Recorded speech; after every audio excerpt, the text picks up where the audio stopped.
It's the heart-stopping moment an enraged driver crashes right into a car dealership. I told you. Whoa! Well, one thing is clear from that video. The airbags didn't work. So he did have a point. It was a defunct Subaru.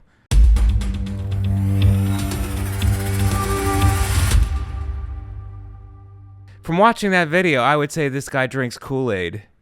Now, being that this is set in Utah, my guess is that his wives are going to be super upset over this. He basically did a January 6th with his car. The story here is a man goes and buys a used Subaru. He finds it's defective. He comes back to the Subaru dealership, asks for a full refund. The dealership refuses to give him a refund. So he drives the used Subaru through the dealership, crashing into the front of it. Now, the car was obviously a lemon. So you know the old saying, when life gives you lemons, attempt vehicular homicide. Me personally, I just would have left a bad Yelp review, but this guy decided to drive his car through the dealership, which is another option. Call me a bitch, but I just leave a bad Yelp review and I go scorched earth on that review.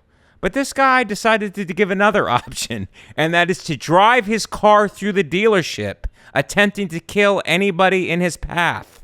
I think they should use it as a commercial. He's crashing through high prices. Crazy Jebediah's Jeep and Subaru. He was charged with economic interruption. Oh, I didn't know this guy's last name was Biden.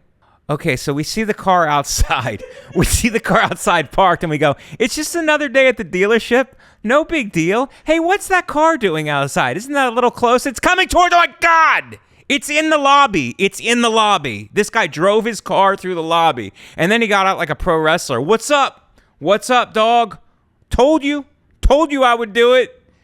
And then they're screaming to call the cops.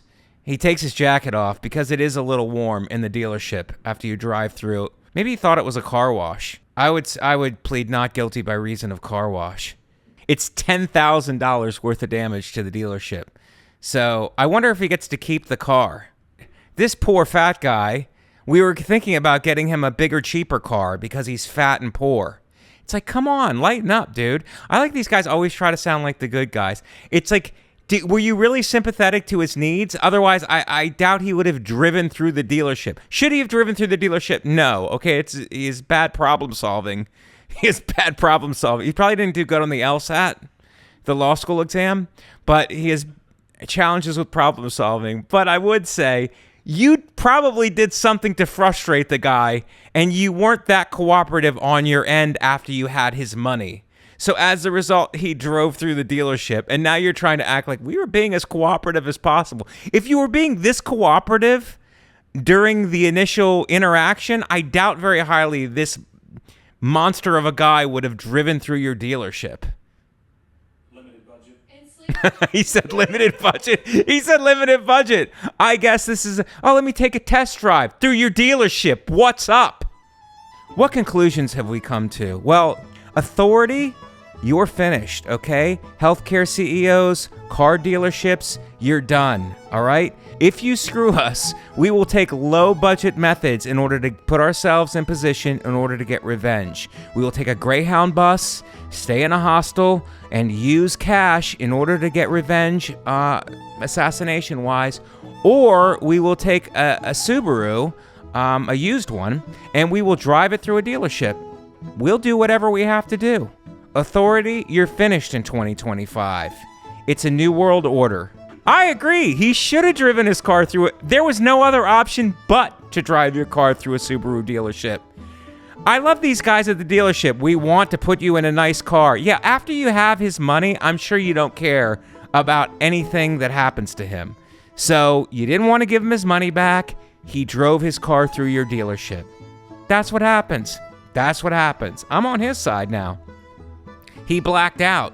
He blacked out and woke up to getting a refund. You're either going to give me a refund or you're going to have to rebuild the front of your store. So what do you want? Refund or rebuild the front of your store? Also, future dates in 2025. Syracuse, New York, January 3 and 4, Syracuse Funny Bone. The Blue Room in Springfield, Missouri, January 10th and 11th. And Eagle Aruba Rays Comedy Club, January 19th through the 25th. Followed by the Dayton Funny Bone, Dayton, Ohio, February 7th and 8th. Those are upcoming dates. MikeVecchione.com for all of my dates.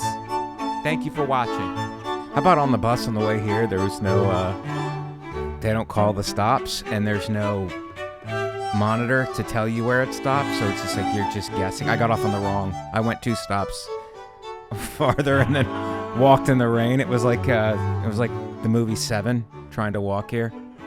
I was like, oh my God, we gotta get to the bottom of some murders. There's a serial killer on the loose.